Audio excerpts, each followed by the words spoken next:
সকলকে স্বাগত জানাই আমাদের গল্প কথায়। হোটেলে পৌঁছে ব্রেকফাস্ট করে ফ্রেশ হয়ে বেরিয়ে পড়েছিলাম ভেন্যুর উদ্দেশ্যে, যেখানে বিয়েটা হচ্ছে। কিন্তু মোটেও তাড়াতাড়ি পৌঁছাতে পারলাম না, কারণ বর আসতে অনেকটাই লেট করে দিয়েছিল। ওই 2:30 নাগাদ আমরা ভেন্যুর সামনে পৌঁছালাম, আর এনাদের রিচুয়ালসে অনেকটাই সময় লেগেছিল। আলাদা কিছুই ছিল না, শুধু এই রিবন কাটিংটাই দেখলাম যা আলাদা। রিবনটা কেটে যে যার মতন ভেতরে ঢুকে স্টার্টারের দিকে চলে গেছিলো, কারণ সবার খুব খিদে পেয়েছিল। আর ভেতরটা কিন্তু অসাধারণ ইস্বাদি ছিল। অনেকক্ষণ বসার পর লাঞ্চ করে আসলাম। তার মধ্যেই 2 ঘন্টা কিভাবে কেটে গেল সেটাও বুঝতে পারলাম না। ওই ঠিক 6টা নাগাদ মালা বদলটাও শুরু হয়ে গেল। আর এটা দেখি আমাদের বেরিয়ে আসতে হয়েছিল, কারণ 8টায় ট্রেন ছিল, লেট করলে মোটেও চলবে না।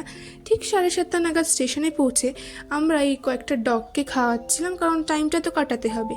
তাহলে আজকের মতন এখানেই টাটা।